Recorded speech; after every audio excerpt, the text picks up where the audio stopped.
Hi, I'm Andrew from Thunder Hobbies. A nice intro video showing you how to install our donut dual stage foams in beadlock and normal crawling tires. Our donut dual stage foams, which we produce ourselves, are simply made up of two components. You have a single stage foam insert which goes in the center, and then a foam which goes around the outside, which is what provides you with what we call the squish. You need a small amount of movement on the foam to enable the tire to form around all objects that you're crawling over. So what we're going to do is we're going to get these in the tire and we're going to show you how I do it. Please note I'm not using a cordless drill.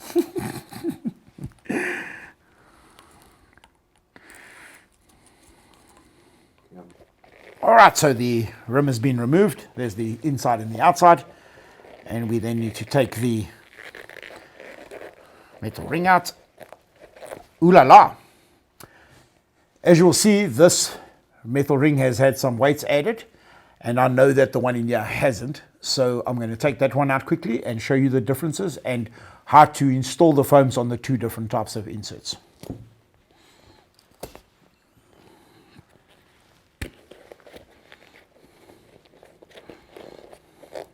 Okay, so as you can see, this has got some lead weights added around the rim. So we're going to custom cut the internal foam so that we can get it to fit around the weights. I'm going to do this one first. All right, I'm removing the old stock foams. So this is how I do it. I take the foam and I turn it into a smiley face. I then open the tire and I insert the smile into the bottom, like that. And then, as you can see, and then what I do is I then push the foam into the tire all the way around. So I stretch the foam, stretch the foam, stretch the foam. While I'm doing it, I keep stretching the foam, stretching the foam, stretching the foam all the way around. Then once that's done, I flatten it on both sides and then I check inside. So I want to make sure that there are no folds in the foam so that the foam has seated all the way around the rim, which it has. Same applies for this one. I make a smiley face. I then put the smiley face into the tire. Once it's inside, like that, I then release it, and then I do the same thing, push and stretch. So I'm pulling this way and pushing that way at the same time, stretching the inner foam out inside the tire. Once I've done that, I put it down again and squash it on both sides. So what I want to do is I want to pull the tire open and ensure that there is foam on that side, the outer foam. And if I pull it this way, you'll see there's only a little bit of foam sticking out. So what I want to do is I want to massage the foam over and then check it again and make sure that there is foam on both sides of the inner. It makes assembly a lot easier.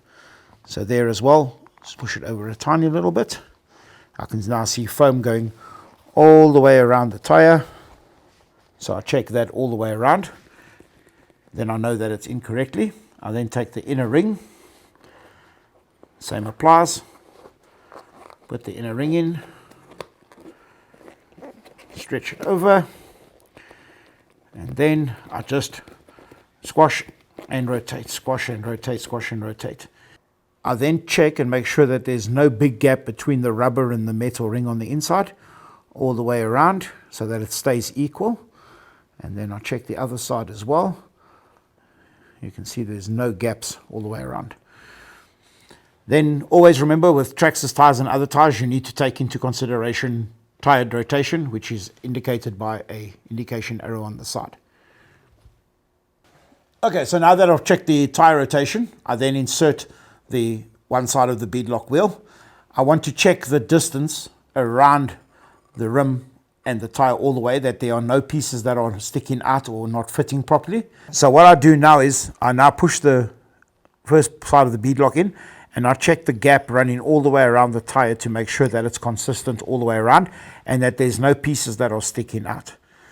Then how I do it, I use an old rim or any round piece of plastic that's more or less the size, and I put that on top of the tire and I then apply pressure down. While I'm applying pressure down, I rotate the tire and I put it down on the table.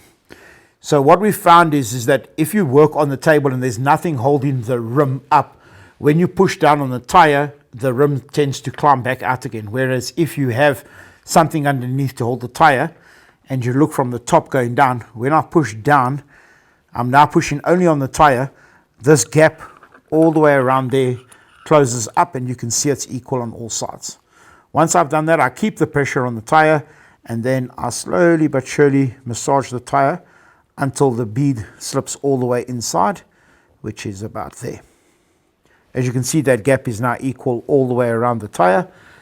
I then take the outer ring, and first things first, using a smaller Allen key, I make sure that the screw holes are all lined up so that when I apply pressure on this ring down, I don't have to worry about lining the screws up. What I do is I put one screw in on the opposite side without dropping it. And one screw on this side.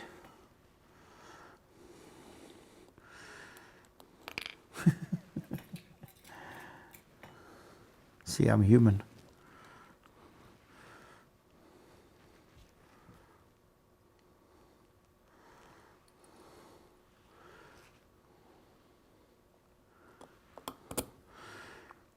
So now what I want to do is I want to transfer my pressure from the tire to the ring.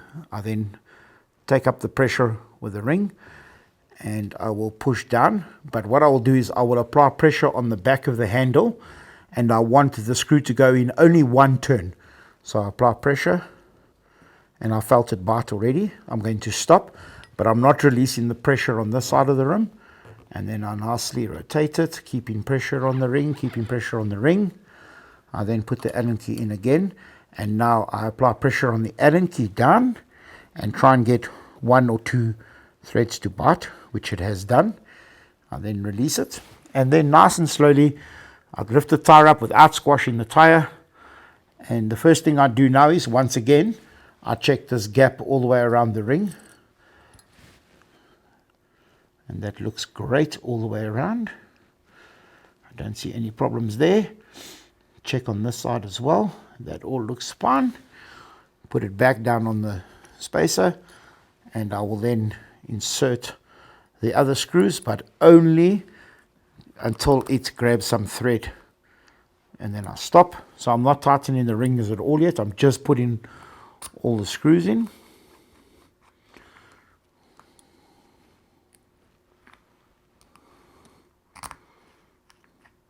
So that one didn't bite. So then also just a little bit of pressure down on the Allen key so that I can get it to grab one thread. There we go.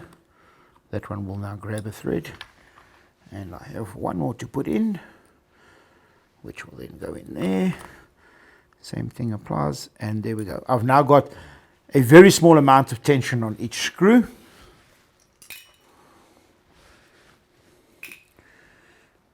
So this is the way I do it.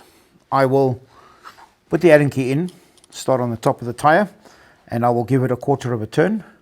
I then move to the next screw, take up that little bit of slack and give it a quarter of a turn.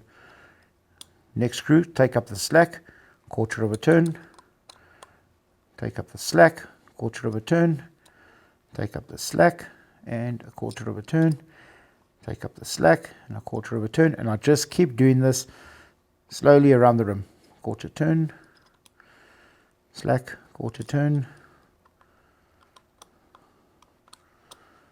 slack and a quarter turn, slack and a quarter turn. And the slower you do this, the much better your results will be.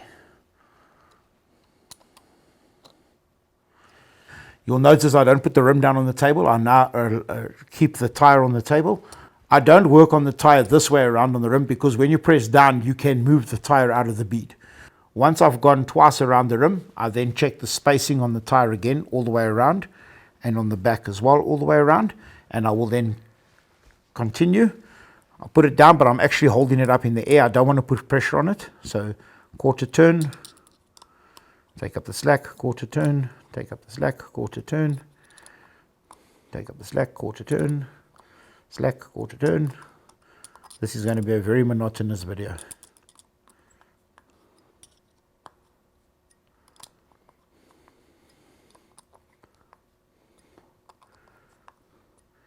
When assembling beadlocks and foams, take your time.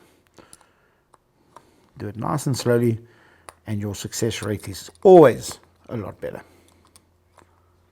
And do not use a cordless drill.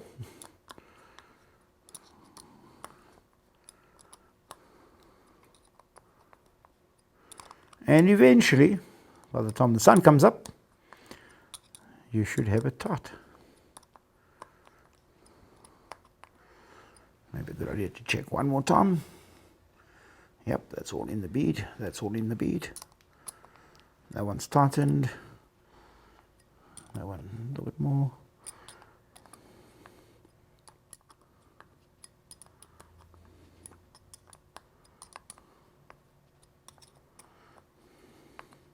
Wow.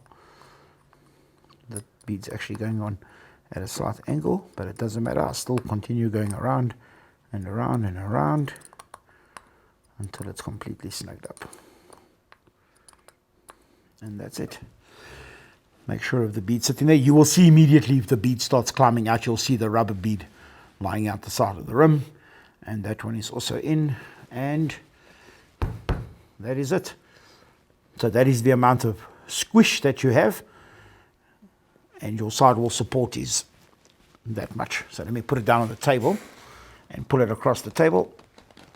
You can see that's all it, that is how much it will deform, pulling it as hard as I can and applying all the downward pressure that I can until the foam squashes. First rim is assembled. As you can see, take your time, work around the rim slowly, quarter turn at a time. It only takes a couple of minutes, 2 minutes or so to do it that way. And most of the time, yes, I also get it wrong and have to start over. It's part of assembling rims, but 95% of the time it goes together first time around. We're now going to do the one with the weights on it, and I'll show you how that process works. Okay, so this is the internal ring with the weights that have been added. I'm going to show you how I modify the foams to suit the rim. All right, so what we do now is how I do it. I place the weight, whether you've got one strip or a full strip of lead all the way around, it makes no difference. I then grab a pen and I will hold it in place and I will trace out onto the foam all the points, as you can see, where the tape is sitting, as well as where the weights are sitting. Simple as that.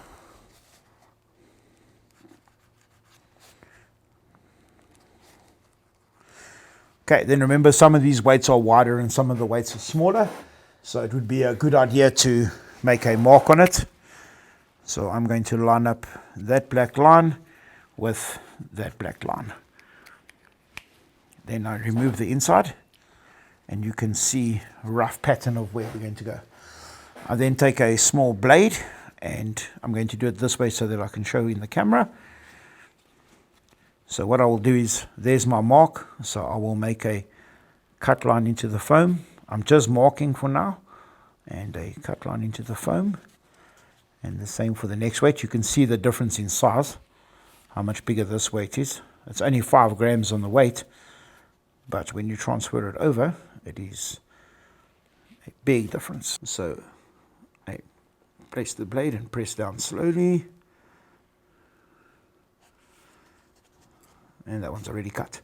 So as you can see from the markings on this side, there's my pen line. So that is the piece that needs to be removed.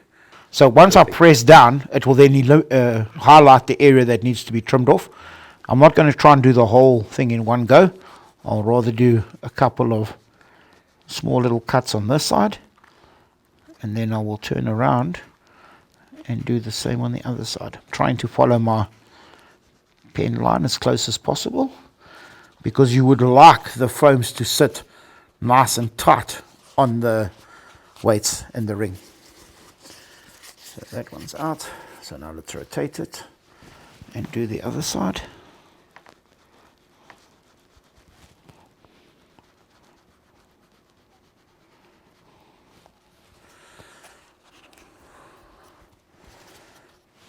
And there you can see that's pretty much the spot where the tape is, and then this is the spot where the weight is going to go. So this has to be completely and utterly removed down to the line.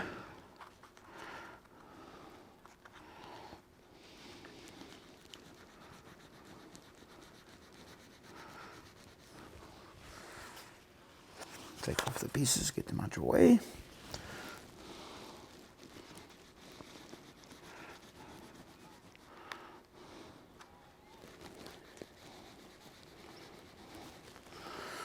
And there we go.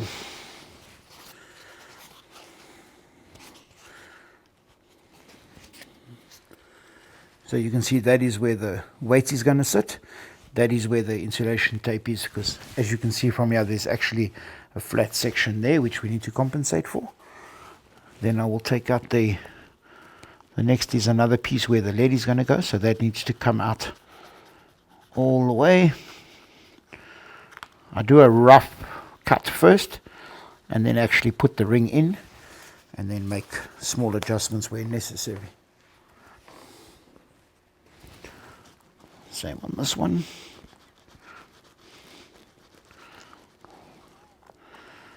So where the lead goes, it needs to go all the way to the bottom line, like that.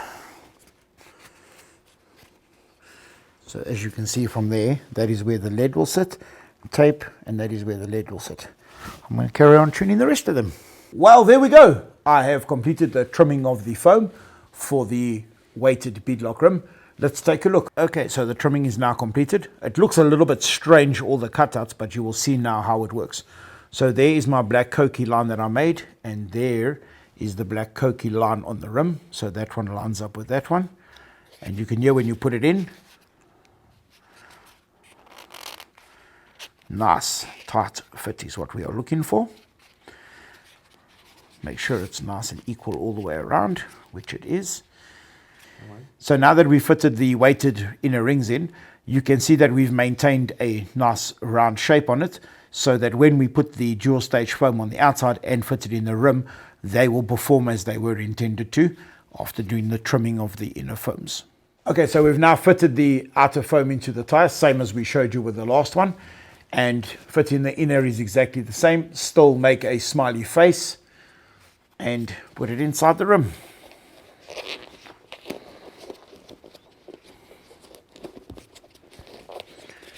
And then massage it in, pulling and stretching and pulling and stretching. There we go, pulling and stretching and making sure that it's seated. There we go, and checking it all the way around, and that's it. Now you need to look for the mark that we made on the foam, and it is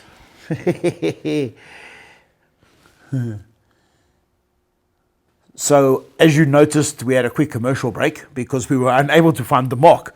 The reason for that is because I put the mark over there on the foam and not over there where I can see it once it's in. So I've taken it out and I'm simply going to transfer that mark to the top of the foam so that it's easy to see. And then once again, turn it into a smiley face and put it back in, and then stretch and pull and stretch and pull. Okay, so the inner foam is back in. We're now looking for our mark, which is over there, and we're going to line that up with our mark, which is there in the rim.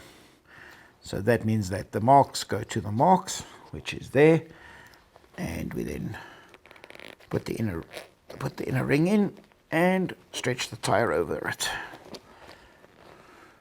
Now we know that the inner ring with the weights on is going to slide perfectly into our inner foam, which it has. You can hear when you put it in that it's in and secure. And that's pretty much it, eh? Put it back together like the last one. Keeping the pressure on the rim, rotate the tire, rotate the tire. I'm always careful to try not to push down on the rubber and only press down on the rim.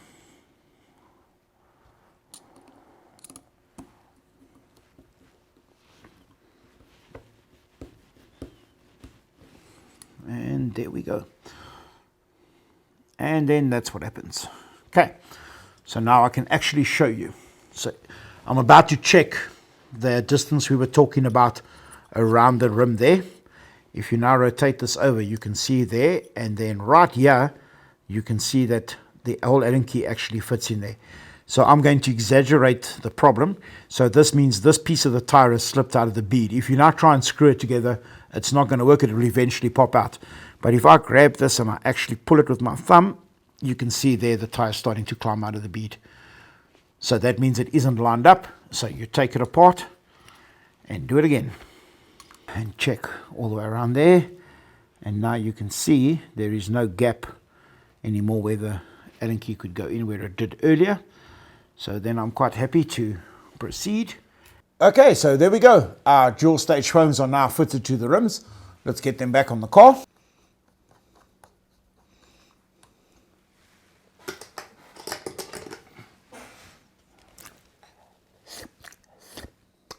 Yeah, tastes like an RGT.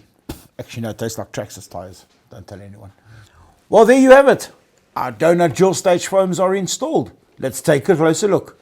All the tires are completed, and you can now feel the squish. So there we go. We are now finished, and our donuts dual stage foams are installed in this crawler. If you need any more information, our contact details will follow, as well as the link to purchase them from our website. Thank you. And fade to black.